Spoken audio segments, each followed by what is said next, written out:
My recruiting story is a little wild. So I reached out to 150 colleges, and then most of them didn't get back to me on the first try. So I emailed a lot of them twice, and then 10 replied, 3 watched me play, and 1 said yes, and that was Newbury. And I really enjoyed the experience there, and learned a lot. And I think it was just a great place for me at that time, just with the people, and the location as well was great.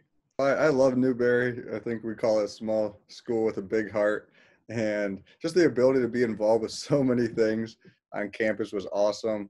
And I don't think you'd get that at the Division I scholarship level, or maybe Division II scholarship level. But I was able to be an RA for 3 years, which was really a great opportunity for me to just be a support system and be the home away from home for a lot of the students. You're kind of looked upon as a leader, and somebody that can maybe either help them or find the resources to help somebody. And my parents are both like in professions where they're always helping others, so that made me feel good to be able to kind of be that person for a lot of the students. It was also a very diverse school, and I love that. I've met so many people with so many great backgrounds, and a lot of similar stories and shared adversity. And so that was definitely a bright spot for me about it. And then working athletics with you, Lindsay, like I was thinking about it before we got on the call, but like we'd be at a baseball game and there'd be a foul ball, and it would be snow everywhere, and my job was to go get the baseballs. And how am I supposed to find a baseball in the middle of the snow?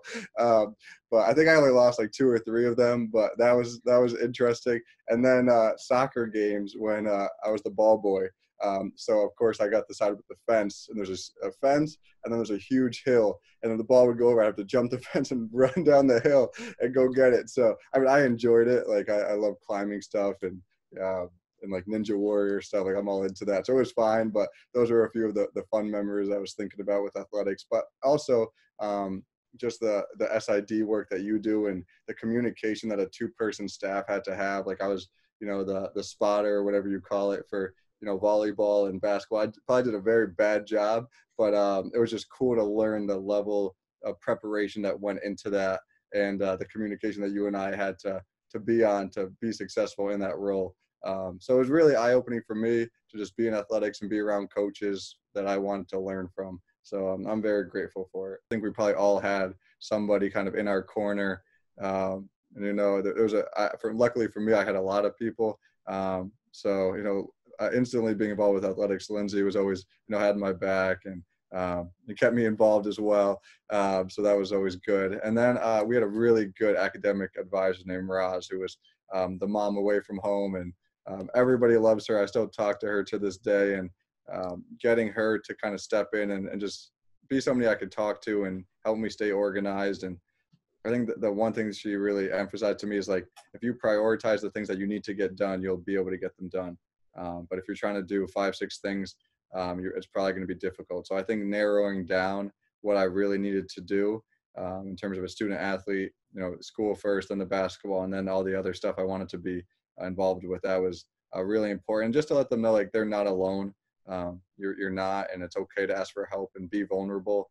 And I think, that is being tough. Like, being tough is being vulnerable, and it's not the other way around. And doesn't mean, big muscles and all that stuff. It's just like everybody has their own things going on, and it's okay to reach out to somebody and try to get the best help you can.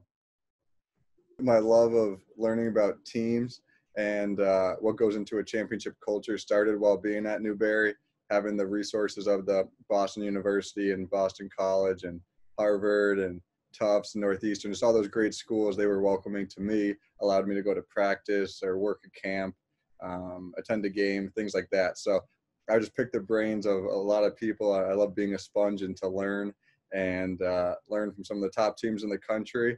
And, my mission was always to be a college head coach, probably at the D3 level, just because that was all I knew. And I kind of had that tough decision to, this past summer, I was like, I think I could have a bigger impact on more people. So I decided to get out of college coaching, go back home to Connecticut, and just try to find a way to impact a lot of people. And that was through writing the book. The book is 14 principles that require no talent at all. So I think it's a great foundation for teams to use for their culture.